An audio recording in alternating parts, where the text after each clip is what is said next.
Movie की शुरुआत में हम एक लड़की को देखते हैं जिसका नाम कैरल होता है। कैरल किसी मेडिकल स्टोर में कोई मेडिसिन ढूंढ रही होती है। उसे देखकर ऐसा लग रहा था मानो वो किसी हड़बड़ी में हो और तभी हम देखते हैं कि बाहर से कुछ लोग स्टोर का दरवाजा खोलने की काफी कोशिश कर रहे होते हैं। अब इसके बाद मूवी का प्लॉट कुछ दिन पीछे शिफ्ट होता है, जहां हम एक स्पेसक्राफ्ट को अर्थ में क्रैश होते हुए देखते हैं। स्पेसक्राफ्ट के टुकड़े अर्थ के अलग अलग हिस्सों में जाकर गिरते हैं। गवर्नमेंट पूरी जगह को सील कर देती है और साइंटिस्ट की एक टीम उस जगह पर छानबीन करने पहुंच जाती है। तभी उन्हें पता चलता है कि स्पेसक्राफ्ट के हिस्सों में एलियन पीस की मौजूदगी है, जो कि इतने ज्यादा स्ट्रॉन्ग है कि वो किसी भी टेम्परेचर में किसी भी एनवायरनमेंट में जिंदा रहकर अपनी तादाद बढ़ाने में सक्षम है। अब इसके बाद हम वहां रिसर्च टीम के हेड को देखते हैं जो कि उस जगह से निकल रहा होता है और तभी वहां उसके पास एक बच्ची आ जाती है। वो उसे स्पेसक्राफ्ट का एक छोटा सा टुकड़ा दिखाती है। दरअसल उस टुकड़े में भी एलियन स्पेशीज की मौजूदगी थी। अब जैसे ही वो आदमी उस टुकड़े को टच करता है, वो एलियन उसके हाथ में काट देते हैं और उसके हाथ से खून निकलने लगता है। अब रात में जब वो आदमी सोता है, उसकी तबीयत अचानक बहुत ज्यादा खराब हो जाती है।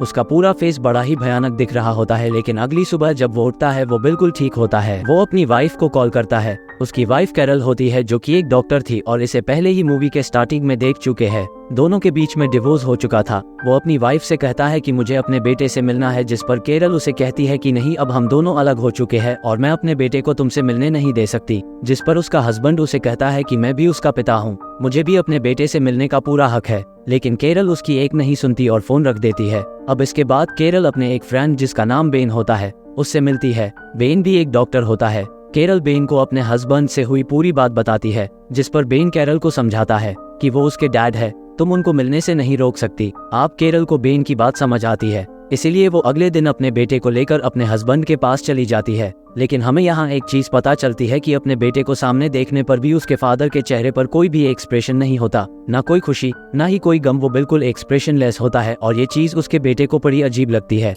अब अगले सीन में हम कैरल के दरवाजे पे एक आदमी को देखते हैं। पूछने पर वो बताता है कि मैं गवर्नमेंट की तरफ से आया हूँ और मुझे आपसे कुछ बात करनी है, जिस पर कैरल उससे कहती है आप थोड़ी देर इंतजार कीजिए, मैं तुरंत आती हूँ। और जैसे ही कैरल दरवाजे से हटती है, वो आदमी घर के अंदर घुसने की कोशिश करने लगता है। लेकिन इसके पहले कि वो ऐसा कुछ कर पाता, कैरल जल्दी से दरवाजा बंद कर देती है और अब वो आदमी बिना किसी एक्सप्रेशन के कैरल को दरवाजे के बाहर से घूरने लगता है और कुछ देर बाद वो वहां से चला जाता है। अब अगली सुबह जब कैरल अपने ऑफिस जा रही होती है, तब वो रास्ते में एक बड़ी अजीब चीज नोटिस करती है। वो देखती है कि उसके आसपास के सभी लोगों की फेस से एक्सप्रेशन बिल्कुल गायब हो चुके थे। वो बिल्कुल कल रात वाले उस आदमी की तरह बिहेव कर रहे थे, यानी किसी के भी चेहरे पर कोई भी एक्सप्रेशन, कोई भी इमोशंस, कोई भी फीलिंग्स नहीं होती। ये सब देखकर कैरल काफी घबरा जाती है। इसके बाद वो सीधे बैन के पास जाती है, जहां पर उसके अलावा एक डॉक्टर पहले से ही मौजूद था। वो डॉक्टर उन्हें बताता है कि कुछ दिनों पहले जो स्पेसक्राफ्ट अर्थ में क्रैश हुआ था, उसमें बहुत सारे एलियन बैक्टीरिया थे जो अब धीरे धीरे अर्थ में हर एक इंसान में फैल रहे हैं।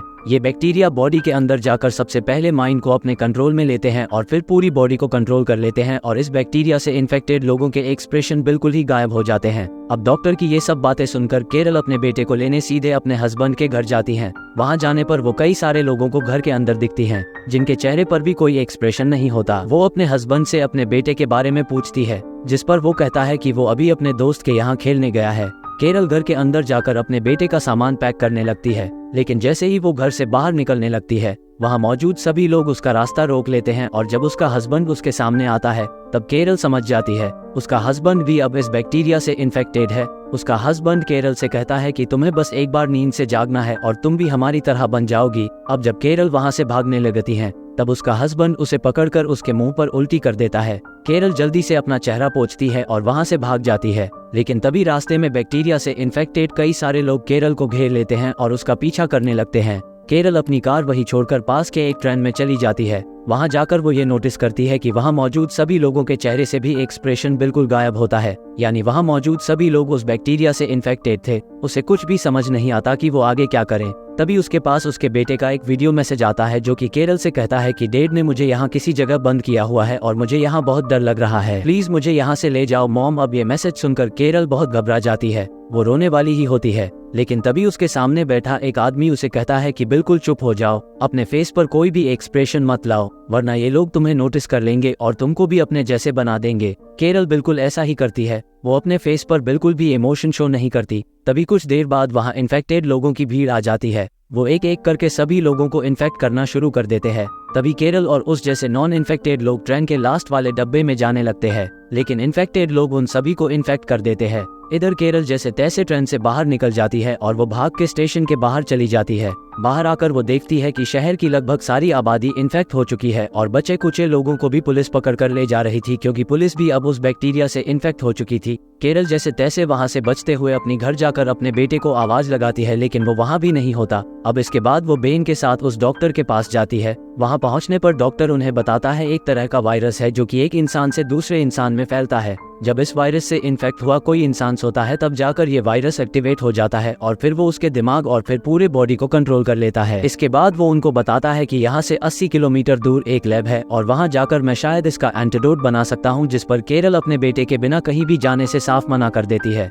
और तभी उनकी लैब में वायरस इन्फेक्टेड कुछ लोगों की टीम आ जाती है। वो सभी कमरों की तलाशी लेने लगते हैं, लेकिन इसके पहले कि वो उन सबको ढूंढ पाते, केरल, बेन और दोनों साइंटिस्ट वहां से बाहर निकल जाते हैं। बाहर निकलकर वो लोग बिल्कुल इन्फेक्टेड इंसानों के जैसा बिहेव करने लगते हैं। वो कोई भी इमोशन शो नहीं करते। थोड़ा आगे बढ़ने पर केरल को अपनी एक पेशेंट दिखती है जिसे पुलिस अरेस्ट कर रही थी, लेकिन वो बार बार उनसे कह रही होती है कि वो वायरस के कांटेक्ट में आने के बाद सो गई थी। अब उसकी बातें सुनकर केरल काफी हैरान हो जाती है। वो बार बार बस यही सोच रही थी कि आखिर वायरस का कांटेक्ट में आने और सोने के बाद भी आखिर वो कैसे इन्फेक्ट नहीं हुई। आगे जाकर दोनों साइंटिस्ट लैब की तरफ निकल जाते हैं और इधर केरल बेन के साथ अपने बेटे को ढूंढने निकल जाती है। रास्ते में जाते जाते केरल बेन से कहती है कि वो लड़की जिसे कुछ देर पहले पुलिस पकड़ कर ले जा रही थी वो मेरी पेशेंट थी, लेकिन वो वायरस के कांटेक्ट में आने के बाद भी उसे इन्फेक्टेड नहीं हुई थी। मुझे इसके रीजन पता करना होगा और इसके लिए मुझे इसकी मेडिकल रिपोर्ट चाहिए होगी। इसके बाद केरल बेन के साथ छुपते छुपाते किसी तरह हॉस्पिटल तक पहुंच जाती है और जब वो वहां जाकर उस पेशेंट की मेडिकल रिपोर्ट्स को देखती है तब जाकर उसे पता चलता है कि कुछ साल पहले उसे चिकन पॉक्स हुआ था, जिसकी वजह से उसकी बॉडी में एक ऐसा इम्यून सिस्टम डेवलप हुआ था जिसे वो उस वायरस से बची हुई थी। इसके बाद वो बेन से कहती है कि मेरे बेटे को भी कुछ साल पहले चिकन पॉक्स हुआ था, यानी कि वो भी इस वायरस से इन्फेक्ट नहीं हो सकता और इसीलिए वो मुझे बार बार वीडियो मैसेज भी कर रहा है। अब इसके बाद बेन डॉक्टर को कॉल करता है जो कि अब लैब तक पहुंच चुका होता है। वो उसे उस लेडी के बारे में बताता है कि कैसे वो इन्फेक्ट होने के बाद भी उस वायरस से बच गई। इसके बाद वो डॉक्टर को केरल के बेटे के बारे में भी बताता है कि कैसे उसे भी कुछ साल पहले सेम बीमारी हुई थी और वो भी अभी तक उस वायरस से बचा हुआ है, उसे इन्फेक्ट नहीं हुआ। जिस पर डॉक्टर उसे कहता है कि मुझे एंटीवायरस बनाने के लिए केरल के बेटे का ब्लड सैंपल चाहिए होगा। अब इसके बाद केरल बेन के साथ अपने बेटे को ढूंढने निकल जाती है। इधर एक तरफ बेन गाड़ी से वहां मौजूद इन्फेक्टेड लोगों का ध्यान भटकाता है और उधर दूसरी तरफ केरल अपने बेटे को ढूंढने के लिए निकल जाती है। वो अपने चेहरे पर बिना कोई एक्सप्रेशन के एक ट्रेन में चढ़ जाती है। वहाँ सभी लोग इन्फेक्टेड थे। केरल उन जैसा ही बनने की कोशिश करते हुए बाथरूम तक चली जाती है। बाथरूम से बाहर निकलने पर उसके सामने एक छोटा सा बच्चा होता है।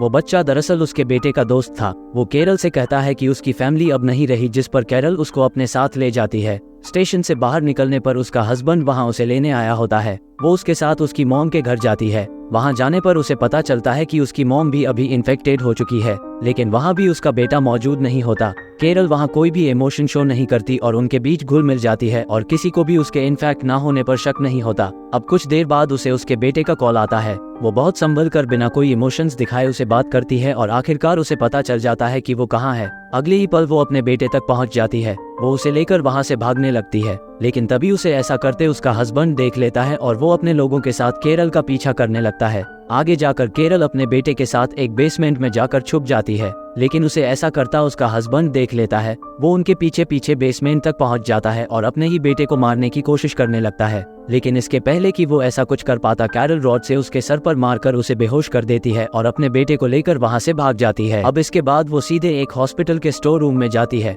वहां जाकर वो एक मेडिसिन को इंजेक्शन में डालकर अपने बेटे को दे देती है और उसे कहती है कि बेटा, जब भी मैं सोने लग जाऊं तो तुम उसे सीधे मेरे दिल में इंजेक्ट कर देना। तभी कुछ देर बाद उसे बेन का कॉल आता है। कैरल उसे अपनी लोकेशन बता देती है, जिस पर बेन उसे वहीं पर उसका इंतजार करने को कहता है। अब कुछ देर बाद जब कैरल अपने बेटे को सुला रही होती है तब उसे भी नींद आने लगती है, इसलिए वो स्टोर में नींद ना आने वाली मेडिसिन को ढूंढने लगती है और ये वही सीन होता है जो हमने मूवी के स्टार्टिंग में देखा था। इधर इन्फेक्टेड लोगों को पता चल जाता है कि कैरल अपने बेटे के साथ यही छुपी हुई है, इसलिए वो लोग दरवाजा पीटने लगते हैं। अब जो कि कैरोल काफी टाइम से सोई नहीं थी, इसलिए उसे नींद आ जाती है, लेकिन जैसे ही उसका बेटा उसे सोते हुए देखता है वो सीधे इंजेक्शन को उसके दिल में जाकर लगा देता है, जिसे कैरल तुरंत होश में आ जाती है। अब कुछ देर बाद बेन वहां आ जाता है। कैरल उसे देखकर बहुत खुश हो जाती है और उसे गले से लगा लेती है। लेकिन कुछ देर बाद उसे एहसास हो जाता है कि वेन भी अब उस वायरस का शिकार हो चुका है। वो तुरंत गन लेकर बेन की तरफ पॉइंट कर देती है। बेन उसे कहता है कि तुम्हें याद है कि कुछ साल पहले तुम कहा करती थी कि दुनिया में सुकून होना चाहिए, और अब देखो इस वायरस की वजह से पूरी दुनिया में कितना सुकून है। अब कोई भी किसी से झगड़ा नहीं करता, सब एक दूसरे के साथ खुश है। और इसके बाद वो स्टोव का गेट खोल देता है, जिसे बाहर के सभी इन्फेक्टेड लोग अंदर आ जाते हैं। कैरल बेन से पूछती है कि मैं तो इस वायरस से बदल जाऊंगी, लेकिन मेरे बेटे जैसे लोगों के साथ क्या होगा जो इस वायरस से इन्फेक्ट नहीं हो सकते। जिस पर बेन उसे कहता है कि हम ऐसे लोगों को मार देंगे ताकि दुनिया में शांति कायम हो सके, और ऐसे कहकर सभी लोग कैरल के बेटे को मारने के लिए आगे बढ़ते हैं। ये सब देखकर कैरल उन पर गोलियां चलाने लगती है और लास्ट में वह बेन को घायल करके वहां से बाहर निकल जाती है। अब जब वो वहां से भाग रही होती है तब एक गाड़ी उससे आकर टकरा जाती है और इन्फेक्टेड लोग उसे चारों तरफ से घेर लेते हैं। अब जैसे ही वो लोग उस गाड़ी में घुसने की कोशिश करते हैं, कैरल को होश आ जाता है और वो वापस गाड़ी लेकर वहां से भागने लगती है। और तभी उसके पास डॉक्टर का कॉल आता है। वो कैरल से कहता है कि हमें लैब में तुम्हारा बेटा चाहिए ताकि हम एंटीवायरस बना सके। इसके बाद वो डॉक्टर उन्हें एक बिल्डिंग की छत में आने को कहता है ताकि वो लोग कैरल और उसके बेटे को वहां से बचा सके। कैरल जैसे तैसे बिल्डिंग तक पहुंच जाती है। अब जैसे ही वो लिफ्ट से ऊपर की तरफ जाने लगती है, कई सारे इन्फेक्टेड लोग उन पर अचानक से हमला कर देते हैं, लेकिन किसी तरह वो बिल्डिंग की छत तक पहुंची जाती है और डॉक्टर उसकी टीम उन्हें रेस्क्यू करके वहां से लैब की तरफ ले जाते हैं। वहां जाकर डॉक्टर कैरल के बेटे के ब्लड से इस वायरस का एंटीडोट बना लेता है और इन्फेक्टेड लोगों को वैक्सीनेट करना शुरू कर देता है। कुछ टाइम के बाद अब सभी लोग बिल्कुल नॉर्मल हो जाते हैं। उनमें से किसी को भी इन्फेक्टेड होने के दौरान की चीजें याद नहीं होती। अब अगले सीन में हम कैरल को देखते हैं, जिसने अब बेन से शादी कर ली होती है। कैरल के बेटे का फ्रेंड भी अब उन लोगों के साथ ही रहता है क्योंकि उसके फैमिली का कोई भी जिंदा नहीं होता, और कैरल सभी के साथ बहुत खुश होती है। और इसी के साथ मूवी का एंड हो जाता है। अगर आप लोगों को वीडियो अच्छा लगा तो वीडियो को एक लाइक करके चैनल को सब्सक्राइब करना मत भूलना।